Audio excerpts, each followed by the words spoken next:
பெருந்திட்ட வளர்ச்சி பணிகளை காணொலி காட்சி வாயிலாக நமது தமிழக முதலமைச்சர் ஐயா அவர்கள் அடிக்கல் நாட்டு விழா தொடங்கி வைக்குவதை தொடர்ந்து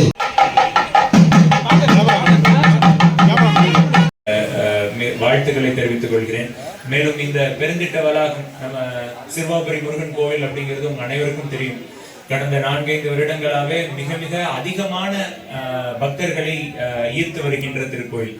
நாளுக்கு நாள் இந்த இந்து சமய அறநிலையத்துறையில் 12,000க்கும் மேற்பட்ட திருக்கோயில்கள் குடமுழுக்குகள் தமிழகம் முழுவதும் நடத்தி கொண்டிருக்கு. இது மிக மிக ஒரு முக்கியமான விஷயம். ஏனென்றால் கோவில் என்பது நம் தமிழ் நாகரிகத்தின் ஒரு மிக முக்கியமான ஒரு அங்கம். இது ஆன்மீகம் மட்டுமல்ல, கோவில் என்பது அந்த ஊரில் உள்ள அனைத்து சடங்குகளுக்கும் அனைத்து மதத்தினருக்கும் மிக மிக ஒரு முக்கியமான ஒரு விஷயமாக பங்கெடுக்கப்படுகிறது. ஏன்னா கோவில் அப்படிங்கிறது அந்த ஊரில் மிக பிரசித்தி பெற்ற ஒரு தலம். மேலும் அந்த கோவிலால் அந்த ஊர்ல இருக்க மக்களுக்கு பல்வேறு நன்மைகள், சுற்றுலா சார்பாக ஆன்மீகம் சார்பாக பல்வேறு நன்மைகள் கிடைக்கிறது.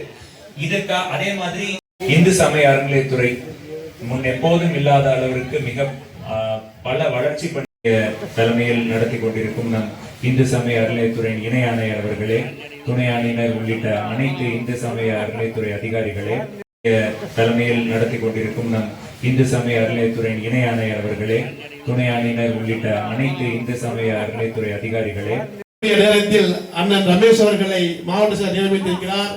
அவருக்கு என்னுடைய வாழ்த்துக்களை காங்கிரஸ் கட்சியின் சார்பாக தெரிவித்துக் கொண்டு, இந்த மக்களுக்கு எடுத்து செல்லக்கூடிய ஒரு மிக சிறந்த ஒரு ஆற்றல் மிக்க ஒரு மாவட்ட ஆட்சியராக இருப்பார். அதே நேரத்தில் நம்முடைய மாவட்ட கழக செயலராக இருக்கக்கூடிய பாஜக தலைமை பொறுப்பேற்று ஒரு நல்லதொரு உரையாற்றக்கூடிய ஒரு மாவட்ட தலைவர், அவரை மாவட்ட தலைவராக நாம் பெற்றதற்கு இந்த நேரத்தில் நாங்கள் மகிழ்ச்சி அடைகிறோம். மிக வேகமாக கூறியதாக எடுத்துக்கொண்டு இன்றைய தினம் நீண்ட நாட்களாக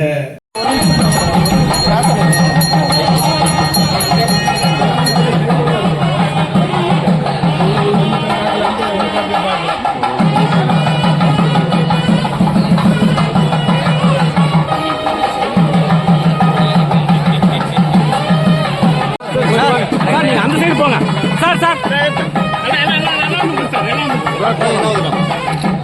இப்படி திரும்ப என்னப்பா